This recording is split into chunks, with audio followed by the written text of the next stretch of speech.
Hi, it's Tim from ChiroUp. I'm going to give you a quick preview of ChiroUp version 3. We're using a testing site right now, so the version that you'll be using is going to be faster and cleaner, but this will still give you a good indication that ChiroUp has a different look. It's cleaner, it's simpler, it's mobile friendly, it's tablet friendly, so it'll allow you to use it in lots of environments.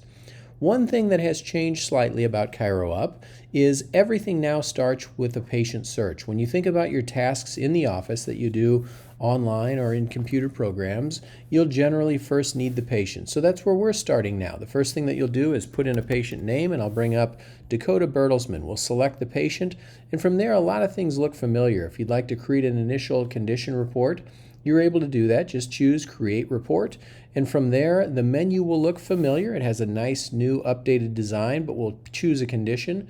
Let's say that this patient has an AC joint sprain. Once we've chosen the condition, just like before, it auto-populates that condition, the most appropriate treatments and the advice that you've customized, the exercises, your care frequency, your outcome goals, and so all you really need to do is hit print or print an email, and it's delivered to the patient.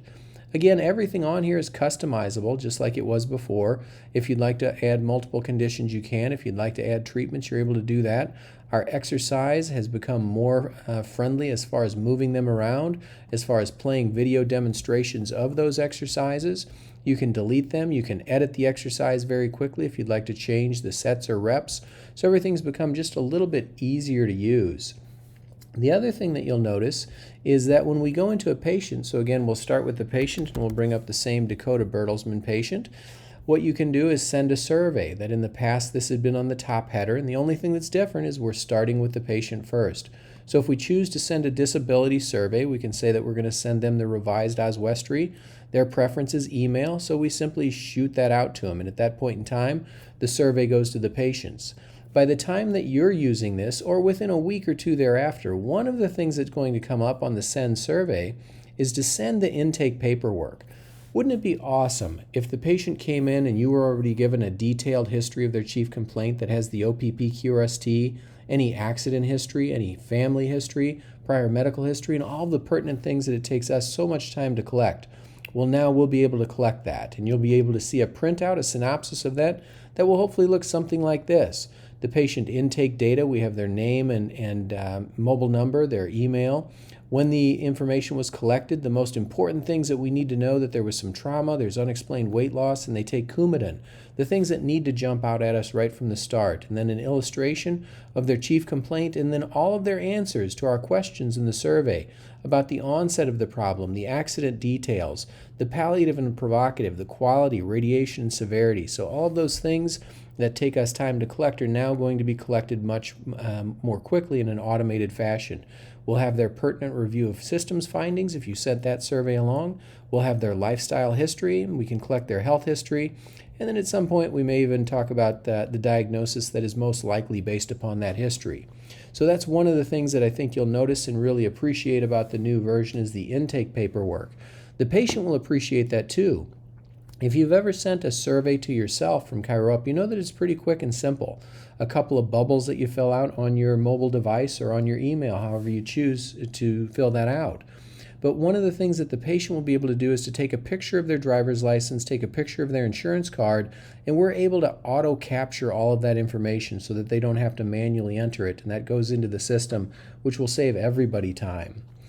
One of the other things that you're going to like about this patient data section is that you can see their general information, their data. You can see the IDs and insurance cards that they've uploaded. It's really quick and easy to edit any of that information. All of our editing and customization is now done on the right side while we keep the rest of the folder open.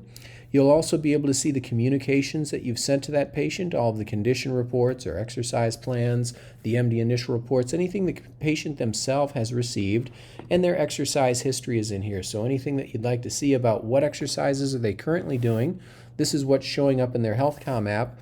Or if you'd like to change that exercise, we can shift that over, and then it sends a notification letting them know they have a new exercise. Again, an easier navigation than what we had before. If I go back to the dashboard, you'll notice that it has a slightly different look.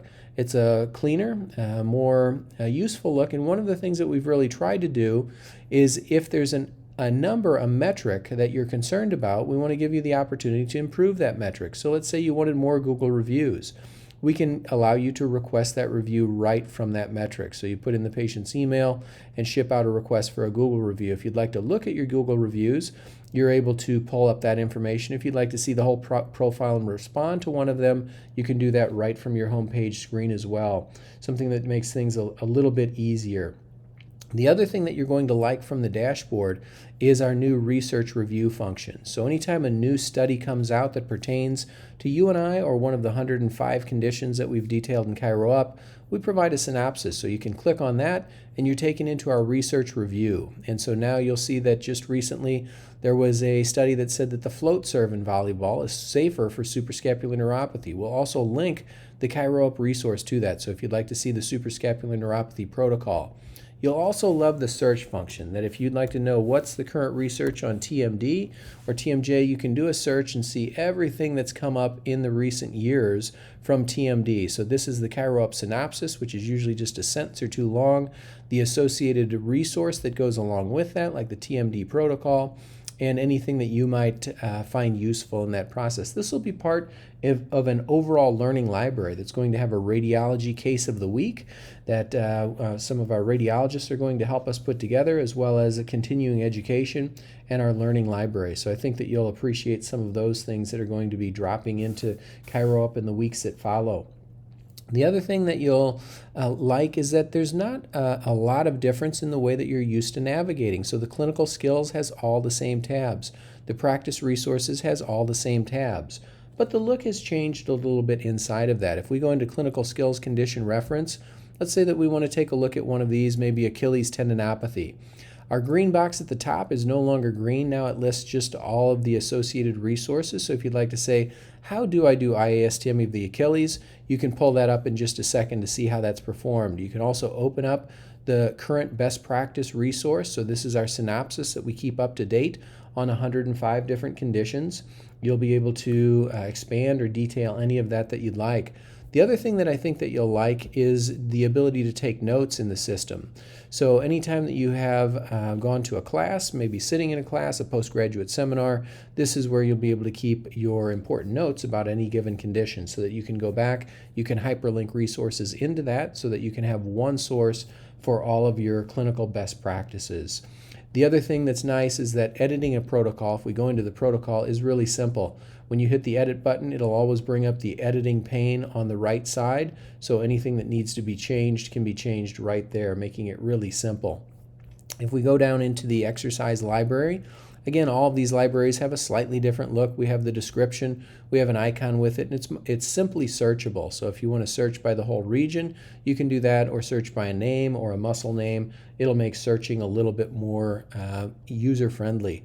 The other thing that we've added to the program is this administrative and reports tab. So in preparation for a much more robust system, we're increasing the amount of documentation that's available to you. If you'd like to see your condition report log, you'll see all the reports that have been prescribed to your patients. Has there been an initial report that's gone with it? Has there been a release report? So very quickly you'll be able to go in and manage that from one log, and that's one of our most requested pieces of functionality.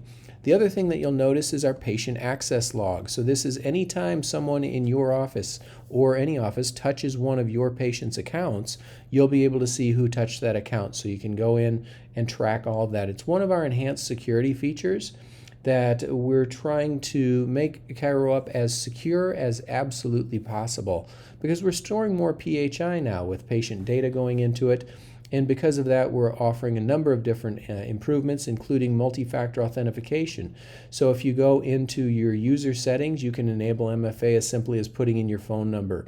And then each time that you or any of your users need to log into the system, they'll get a quick email or cell phone message with a security code. So if you need that level of security, it's available. We've boosted every aspect of this to go above and beyond what could be considered necessary for an electronic health record. The other thing that's going to be really useful is this transition from version 2 to version 3 is quick, that it's going to take about 60 seconds per user. You'll simply log in with your old user, you'll get emailed a reference code or texted, whichever you prefer. You'll enter that in and you'll be good to go. Please know that we're here to help. Our help library and our FAQ is markedly enhanced. It's searchable. We have videos and we have topics for most anything that you'd need. We also have this icon up here, which is our notifications icon. If you have feedback for version 3, something that you feel could make it better, we want to hear from you, whether it be a simple bug or, more importantly, an enhancement that you think is going to improve the system. All you need to do is click that tab up top and you will hear your suggestion. Most of our awesome suggestions come from our focus groups. They come from users like you, so please share those. And together, with your input and with your continued support, we will become the undeniable best choice for patients and payers alike. We're proud to have you on that journey and look forward to where this is going to go in the years that follow. This platform that you see is different from version 2, but more importantly, it's a platform that's going to allow dramatic and rapid expansion into something that's very, very useful for you. We're glad to be with you on this journey. Thanks for listening. I hope you enjoy it.